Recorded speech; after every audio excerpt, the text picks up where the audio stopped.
السلام علیکم۔ قرآن کے خلاف بہت سے مورچے بنے، کچھ اپنوں نے بنائے، بہت سے غیروں نے۔ آج کا مورچہ شیعوں کی عجیب و غریب روایات کے نام پارٹ 2۔ دوستو، شیعہ کی جو مشہور محدث ہیں شیخ صدوق، انہوں نے کتاب لکھی عیون اخبار رضا، اور سید سستانی کا فتویٰ ہے کہ اس کتاب کی ساری روایات صحیح ہیں۔ اب آپ کے سامنے ایک میں تھوڑی طویل روایت ہے، وہ پیش کروں گا۔ یقین کریں آپ کا دماغ گم جائے گا، آپ بولیں گے یار یہ اس کتاب میں کیا لکھا ہے، اور روایت صحیح ہے۔ جتنے بھی شیعہ ہیں میں ان کو واپس قرآن کی طرف رجوع کرنے کی دعوت دیتا ہوں، اور ان روایات سے، کتب روایات سے توبہ کرنے کی میں انہیں دعوت دیتا ہوں۔ وقت ضائع کیے بغیر ہم روایت کی طرف چلتے ہیں۔ دوستو، متفرق مسائل کے نام سے شیخ صدوق نے ایک چپٹر باندھا ہے، اس کے اندر 351 روایات ہیں لگ بھگ۔ اس کے اندر سے یہ روایت نمبر ہے 15، آپ کی اسکرین پہ چل رہی ہے۔ امام باقر سے روایت ہے کہ حضرت علی ایک دفعہ مسجد الحرام میں تشریف فرما تھے۔ طویل روایت ہے، اس میں سے مختصر میں کر رہا ہوں کہ آپ نے فرمایا کہ جو چاہو مجھ سے پوچھو، یعنی حضرت علی مسجد الحرام میں موجود تھے رضی اللہ عنہ، تو آپ نے کیا فرمایا، مجھ سے کوسچن کرو۔ اب کوسچن کرنے والوں نے کوسچن کیا، کسی نے پوچھا کہ نیند کی حالت میں انسان کی روح کہاں جاتی ہے؟ پھر دوسرا کوسچن، انسان بولتا کیوں ہے؟ اور تیسرا کوسچن، بچہ اپنے چاچا اور ماموں کی شکل پہ کیوں جاتا ہے؟ 3 سوال ہو گئے، ٹھیک ہے۔ اب حضرت علی نے اپنے بیٹے اب حضرت علی نے حضرت حسن کو دیکھا، اپنے بیٹے کو، اور انہیں کہا کہ آپ جواب دو۔ اب حضرت حسن جواب دے رہے ہیں، آپ نے جواب غور سے سننا ہے۔ حضرت حسن نے فرمایا، اے سائل، یعنی اے سوال پوچھنے والے، تو نے دریافت کیا کہ نیند کے وقت انسان کی روح کہاں چلی جاتی ہے؟ تو پھر سن، انسان کی روح کا تعلق ریح سے ہے، اور ریح کا تعلق اس وقت تک ہوا سے رہتا ہے جب تک صاحب روح بیدار ہونے کے لیے حرکت کرتا ہے۔ اگر اللہ اس روح کو واپسی کی اجازت دیتا ہے تو ریح روح کو کھینچ لیتی ہے، اور ریح ہوا کو کھینچ لیتی ہے، تب روح جسم میں واپس آ جاتی ہے اور اپنے ساتھی کی جسم میں ٹھہر جاتی ہے، اور اللہ اس روح کو واپسی کی اجازت نہ دے تو ہوا ریح کو کھینچ لیتی ہے۔ یعنی ایک کیا کہنا چاہیے، ایک پزل سا بنایا ہے نا، پزل بڑی عجیب و غریب، ریح ہوا کو کھینچ رہی ہے، ہوا ریح کو کھینچ رہی ہے، مطلب یہ کیا ہے؟ ہاں نہیں، یہ کیا چیز ہے؟ اللہ پاک قرآن میں کیا فرما رہا ہے کہ ہم نے فرشتوں کو مقرر کیا ہے، یہ ہوا اور یہ ریح ان کا تو تعلق ہی نہیں ہے، سیدھا فرشتہ آتا اللہ کے حکم سے روح قبض کرتا ہے، لے کے چلا جاتا ہے۔ لیکن ادھر تو کوئی اور ہی کہانی سنائی جا رہی ہے، ریح ہوا کو کھینچتی ہے، ہوا ریح کو کھینچتی ہے۔ اگلا سوال سنیں، اے سائل، تو نے دریافت کیا کہ انسان کو نسیان کیوں ہوتا ہے، یعنی انسان بھولتا کیوں ہے؟ بھولنے کی وجہ آپ سوچئے گا۔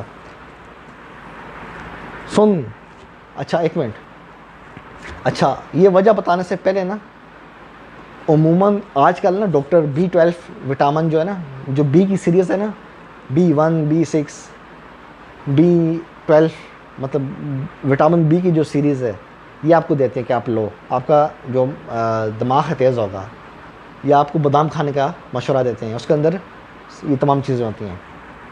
لیکن یہاں پہ انسان بھولتا کیوں ہے، اس کی وجہ سنیں آپ۔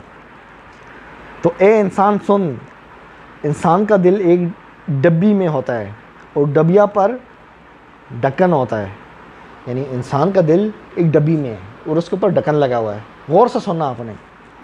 اور جب کوئی شخص محمد اور آل محمد پر درود بھیجتا ہے تو ڈھکنا جدا ہو جاتا ہے، دل روشن ہو جاتا ہے، اور یوں انسان کو بولی ہوئی بات یاد آ جاتی ہے۔ دیکھا، درود پڑھو گے تو ڈھکن ہٹ جائے گا اور دماغ کام کرنے لگ جائے گا۔ یعنی یہ جتنے بھی انگریز ہیں، جتنے بھی ہندو ہیں جو بھول جاتے ہیں، چونکہ درود نہیں پڑھتے نا، لیکن وہ جو انگریز، جو سائنٹسٹ ہیں، جو بہت ہی تیز ہیں، جنہوں نے بڑی بڑی چیزیں بنائی ہیں، جو بہت ذہین ہیں، تو وہ کیا مطلب؟ اس کا مطلب وہ درود پڑھتے ہیں اس لیے ان کا دماغ تیز ہوتا ہے.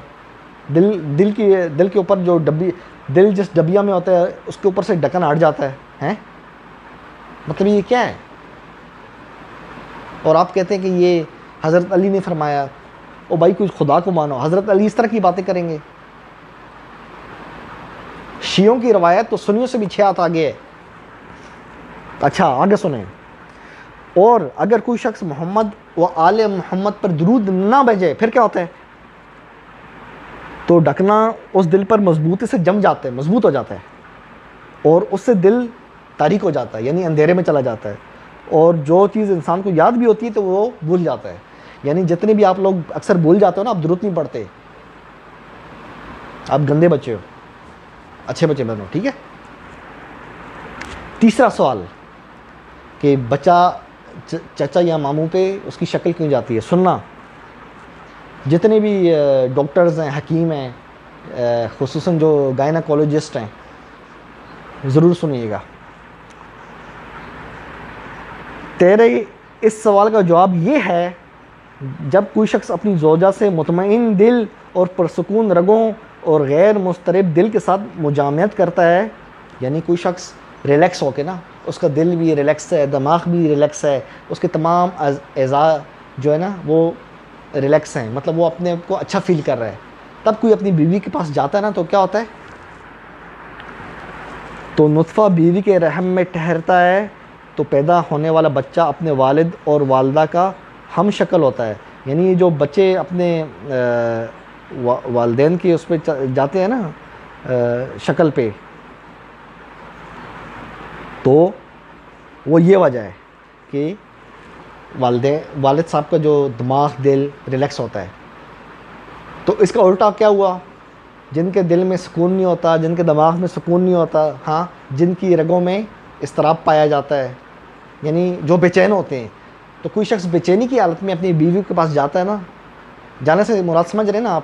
کوئی شخص بے چینی کی حالت میں اپنی بیوی کے پاس جاتا ہے تو ایسے میں جو بچہ پیدا ہوتا ہے وہ چچا یا ماموں پہ جاتا ہے. یہ انگریز پاگل ہیں، ایویں اتنی زیادہ وہ اسپرم پہ جو مرد کا جو جراثیم ہوتا ہے منی کے اندر، اس پہ ایویں تحقیقات کر رہے ہیں، ریسرچ کر رہے ہیں. پاگل ہیں انگریز. سیدھی بھائی روایت پڑھو، ریلیکس رہو اور اپنی بیوی کے پاس جاؤ، بچہ آپ کی شکل پہ جائے گا. اگر ریلیکس نہیں ہوگے تو چاچا یا ماموں پہ چلا جائے گا. دیکھو کتنی بڑی سائنس بتا دی ہے بیٹھے بیٹھے. بتائیں.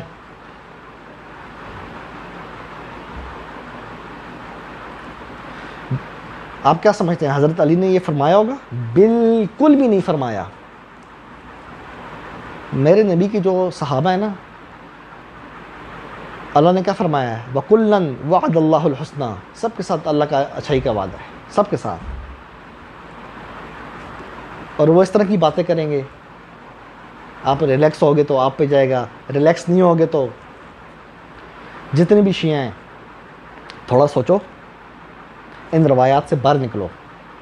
اب یہ کہنا کہ آپ اس لیے بولتے ہو کہ آپ درود نہیں پڑھتے ہیں، اور دل کے اوپر ڈبہ ہوتا ہے یا پتہ نہیں ڈھکن ہوتا ہے، ہاں وہ ہٹتا ہے پھر بند ہوتا ہے، یہ کیا ہے؟ آپ درود پڑھو گے تو وہ ڈھکن جو ہے ہٹ جائے گا، درود نہیں پڑھو گے تو اندھیرا ہو جائے گا، دماغ کام کرنا چھوڑ دے گا. آپ ان خرافات والی روایات سے باہر نکلو. کتاب اللہ کو تھام لو اس طرح. آپ ان روایات سے باہر نکلو، کتاب اللہ کو تھام لو اس طرح. انشاءاللہ کبھی بھی گمراہ نہیں ہوگے. میں اس طرح گاہے بگاہے شیعوں کی عجیب و غریب روایات پر ویڈیو بناؤں گا، آپ لوگوں کو ہلاؤں گا. آپ لوگ جو آنکھیں بند کر کے سو رہے ہو نا، آپ کو جھٹکا دے کے لاؤں گا. آپ کو غصہ آئے گا، یہ ابو جعفر ترولی ہمیں کیوں ہلا رہا ہے، ہمیں سونے کیوں نہیں دے رہا، اس کو کیا مسئلہ ہے؟ اس لیے ہلا رہا ہے. آپ جاگو.